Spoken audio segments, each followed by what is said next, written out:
The latest dose of bipolar recorder. This podcast may cause dizziness and blurred vision. Enjoy.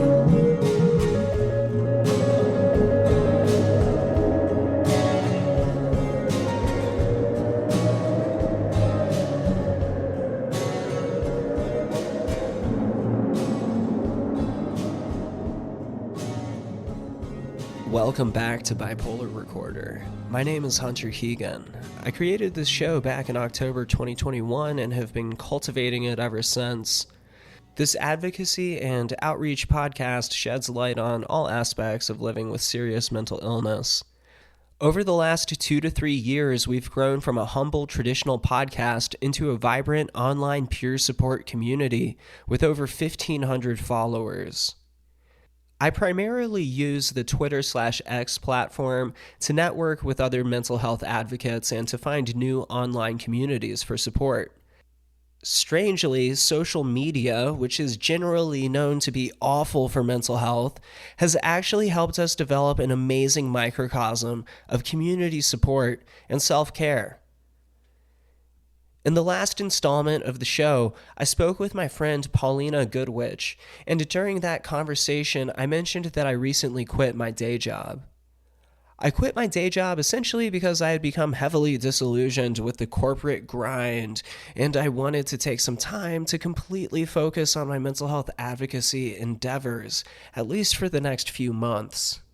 I've always made a point not to openly discuss what I previously did for a living, but now that I've divorced myself, maybe temporarily, maybe permanently, from the traditional 9 to 5, I'll share that for most of the last 10 years, I've worked as a corporate recruiter.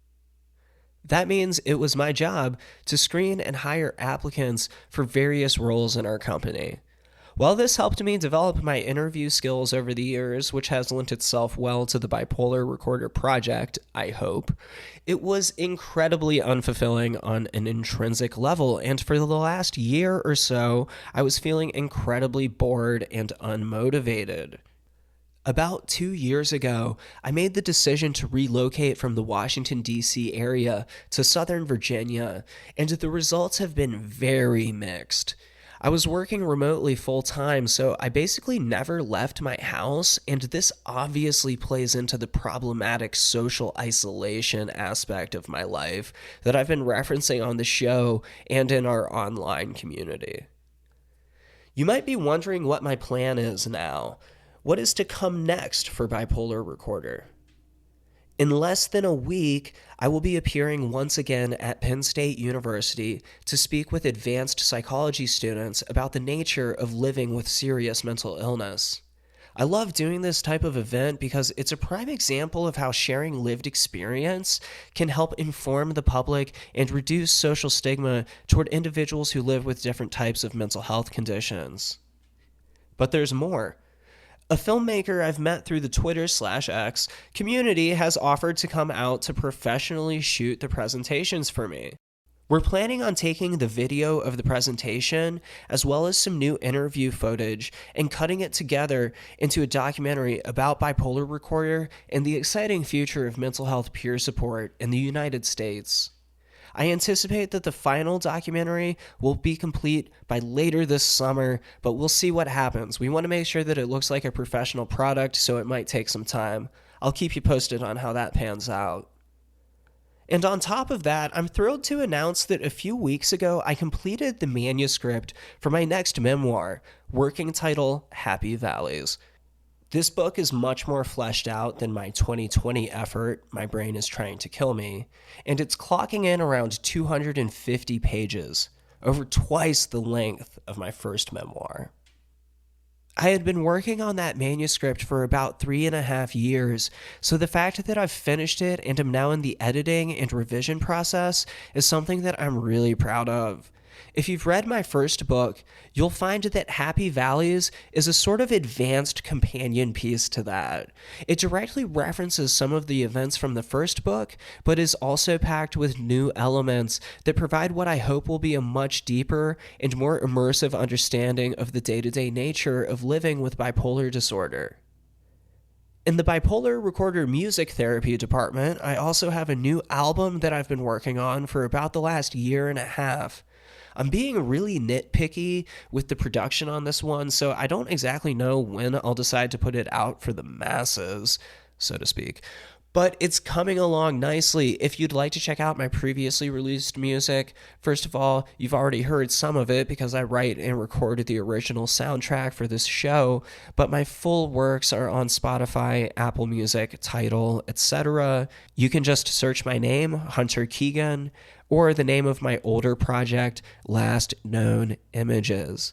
As some of you know, my music skews towards psychedelic rock and pretty intense drone metal. So it's quite the spectrum. Some people dig it, and I like to promote that on this show as well because, music is important to me. Music therapy is incredibly beneficial to my life, and I like to share some of these projects I work on with the wider community. That's just a quick preview of what will be coming up over the next year. I can't wait for you all to see and hear this new content. For a while now, I've been scheming on ways to continue taking Bipolar Recorder to new levels, and I think that this is the path forward. But I can't do it without you. Your support, whether financial or otherwise, is tremendously helpful and appreciated. If you want to keep Bipolar Recorder running, check out bipolarrecorder.com and buy some cool merch or make a donation. Now that I'm no longer bringing in outside income from the day job, I need to more actively find ways to keep this thing funded. So do keep that in mind. There are stakes to this, I wanted to release this installment of the podcast before leaving for my trip up to Penn State. Finally, I wanted to say that tomorrow I turn 31 years old. I can't believe it. I didn't think I'd make it this far at certain points, and I'm feeling more and more like an adult with each day. It's horrifying, but also kind of grounding, and I'm grateful that I'm still out here kicking around and actually being productive with my life. Thank you so much for listening to Bipolar Recorder. My name is Hunter Keegan, and I'm on Twitter, or X if you prefer, at HHKeegan. Bipolar Recorder is on Twitter/X at Bipolar Recorder. And again, you can support the show at bipolarrecorder.com. We also have accounts on Mastodon, Instagram, and Blue Sky, but Twitter, or X, is by far the most active account that I use and is where you can find cool behind-the-scenes updates on what's going on.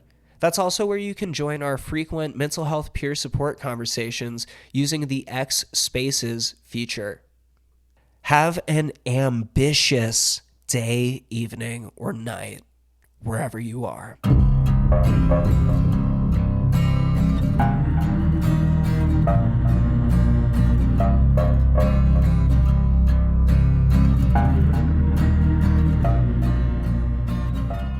Bipolar Recorder is a listener-supported show.